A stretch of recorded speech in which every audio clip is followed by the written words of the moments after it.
Good morning, students. Here we are back with the Tempest. In my previous video, I had started Act 1, Scene 1. I had explained up to line 40. You were all told about the introduction, and now I will continue from line number 40. Okay, so we were at the topic where these high dignitaries, Alonso, Antonio, Sebastian, Gonzalo, they were in a frightened mood, seeing the tempest raging, thinking that the end has come. They were all panicking, and due to the panic, they were unnerving the boatswain, and because of that, the boatswain, who is the person handling the boat, was not able to concentrate and do his best to try and save the boat. He has approached them and he has told them that they should go back to their cabins, relax. The boatswain's job is to save them. They know what they are doing. But these people were so petrified, so frightened of death, that they were hounding these boatsmen. And the boatsmen ultimately got real angry with them. Okay, so now I continue. Work you then. The boatsman is telling Sebastian, work you then, meaning you take over our duties. He's getting frustrated. He said, okay, if y'all are so intelligent, y'all know how to handle the situation. Okay, y'all take over our work. You do your best. Try and see if you can save the boat. He's getting angry with them. Okay, Antonio, hang Kerr. Kerr is a dog. Now Antonio is shouting at them furiously. He's saying you should be hanged like a dog. Okay, hang you, son, insolent noisemaker. And he's really angry. May you be hanged, you son of a harlot. Harlot is a prostitute. He's saying you should be hung. You're a son of a harlot. Okay, we are less afraid to be drowned than thou art. Looking at your face, it seems that you are more frightened of being drowned than we are. We know we are meeting our end, but it seems that you are frightened. Being a boatsman, you should not be frightened. Gonzalo comes on the scene then. I'll warrant him for drowning. Gonzalo is of this firm conviction that this man is not going to die by drowning. And he's saying it again. I'll warrant him for drowning. He's saying I can guarantee that he is not going to die by drowning. Though the ship was so strong than a nutshell. He said even though the ship is like a nutshell on this ocean, we are at the bridge of death. Yet I can vouch and I can say with conviction that this man is not dying by drowning. Okay, so he's having that firm conviction. The boatswain says, lay her a hold. Now the boatsman is not caring about them. He's just trying to control the situation. He's ordering the other sailors to pull the rope, put the sail aside, try to take this boat out of the way of the tempest that is hitting them hard. Okay, lay her a hold, set her to course. Now in distance in sea is measured in courses. He's telling the other sailors, take her, turn her 2 courses out of the path of this tempest. Okay, 2 courses of the sea again. Lay her off. Lay her off is stir her away. Stir meaning घुमा के ले जाना. Take it away from the tempest. All the mariners come, try their best, pulling this rope, pulling that rope. Okay, mariners all lost, and after trying their level best, they realize that it is a lost cause. They are not going to be saved, and they give up hope, and they say all lost, to prayer, all lost. And they tell everyone that everything, all their efforts are lost. The only and the last thing now that could be done is to pray. So they tell everyone, go and start praying. Go on your knees and start praying. Okay, the boatswain, what must our mouths be cold? The boatswain said, what can nothing save us? Nothing can save us from die. Mouth being cold meaning, are we to die? Is there nothing that can save us? Gonzalo says, the king and prince at prayer. He said at this moment the king, his son, and all the other higher dignitaries are all praying hard in their cabins for some type of miracle to happen, to be saved. Let's assist them. So let us also go and join them in prayer. Prayer is very powerful. You pray and you have conviction in your prayer, you can achieve what you pray. Okay, so he says let's assist them, for our cases is as he said, because we are in the same boat, we are in the same situation as they are. They are near death, we are also near death. Sebastian then says, I am out of patience. I am out of patience with these boatsmen. Antonio comes. We are merely cheated of our lives by drunkards. Now he's calling the boatsmen, the sailors, all drunkards. Say, you people are all drunkards, and you, because of you today, we are losing our life, and we are being cheated of our life by these drunkards. They can't handle the ship. They can't save us from death.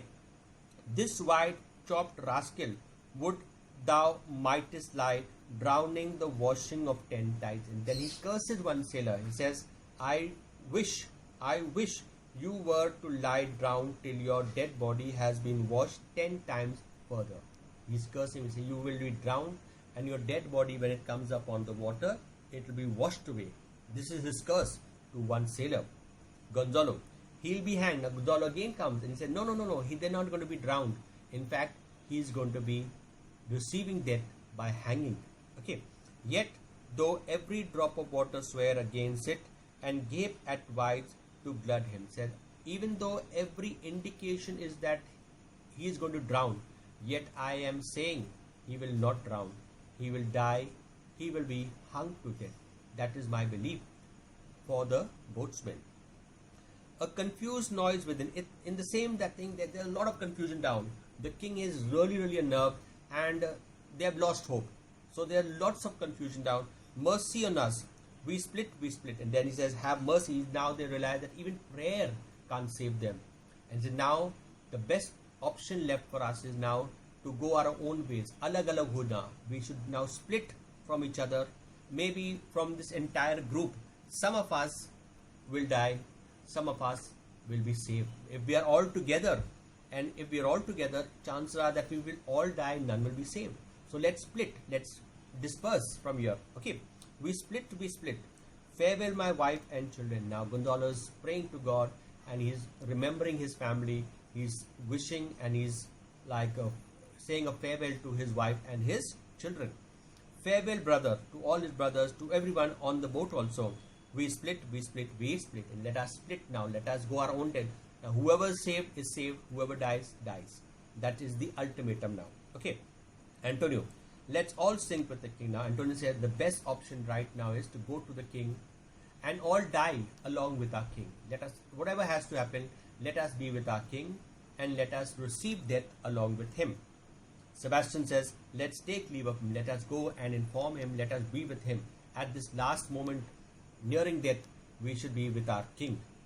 Gonzalo now says, now would I give 1,000 furlongs of sea for an acre of barren land. Says the situation is that today, if I was given the option, I would exchange 1,000 furlongs. Furlongs is like kilometers that is taken in the sea. 1,000 furlongs for one small piece of land, so we can be saved. He said, today, if I was given the option, I would be willing to do this. Exchange 1,000 furlongs for 1 acre of land.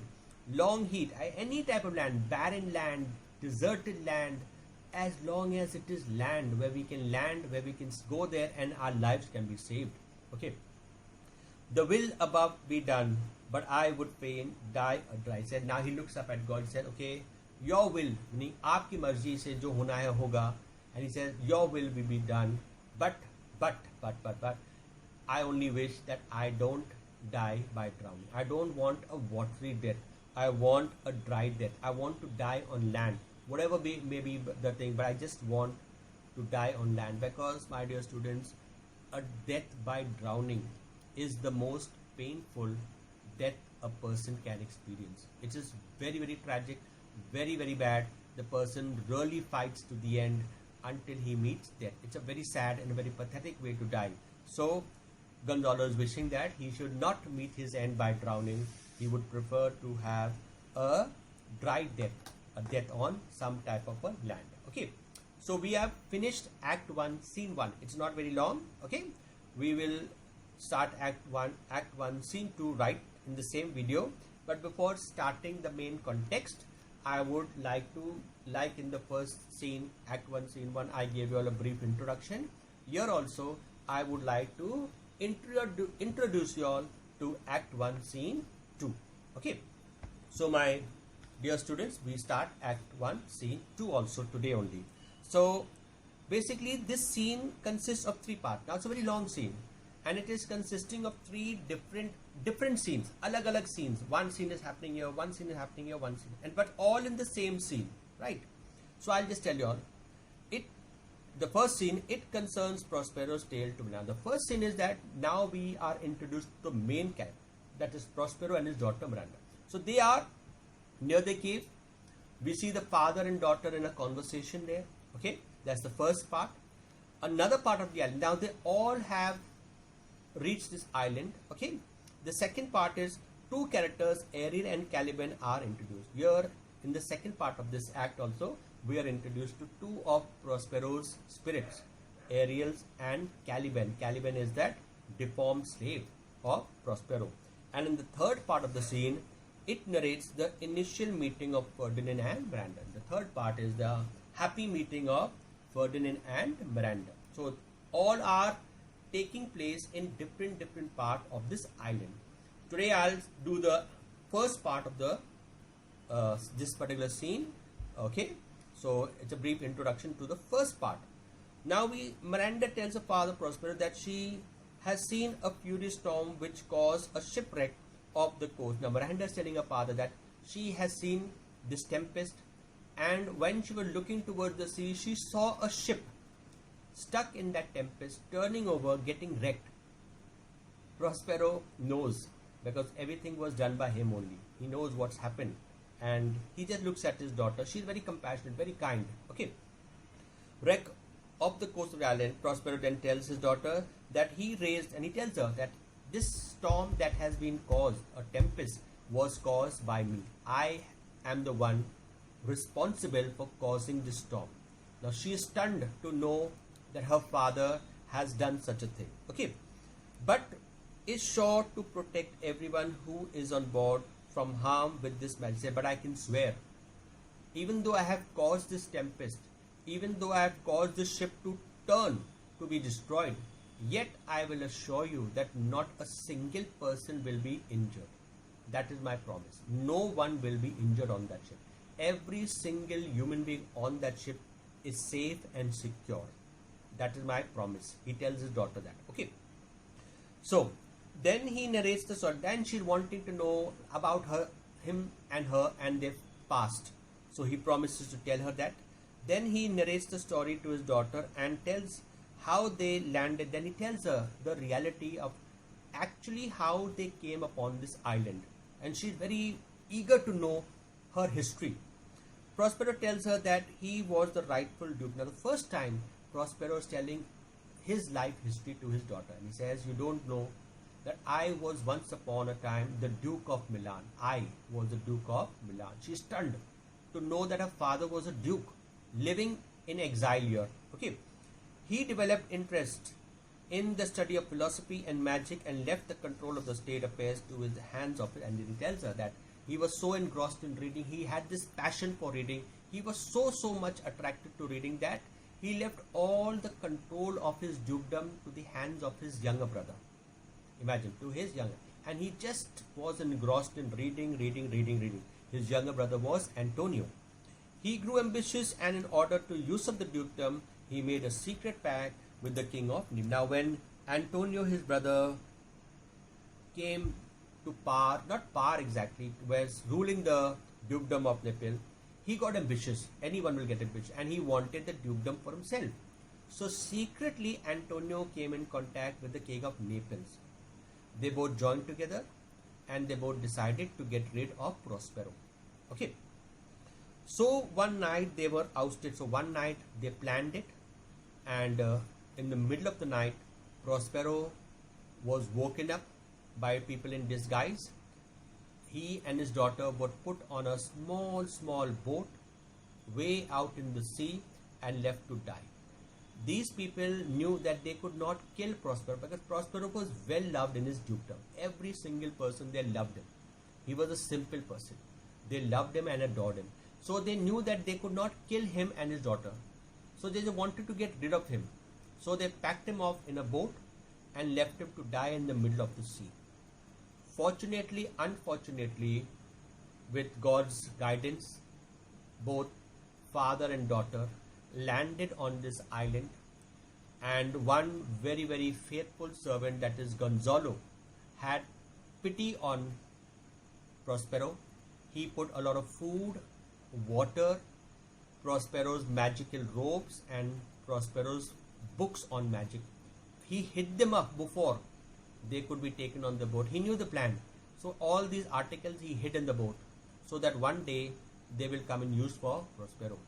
And when they landed on this island, Prospero began to live. No one else was here. Prospero began to live on his island with his daughter. When his daughter, that is when Miranda was his daughter, when she came on the island, she was just 3 years old. Imagine, just a baby of 3 years old. She in her life, other than her father, does not remember another human being. She was so small when she came here. She has no knowledge, no recollection of what life was. She even does not know that she was like a princess living a life of luxury. Today they were living a life of a nomad in this deserted island, living off the fruit of the island. So my dear friends, students, right, we will continue the next time, where I will again explain the second and the third part, and then we will automatically go to the main part of the story. Till then, goodbye, God bless.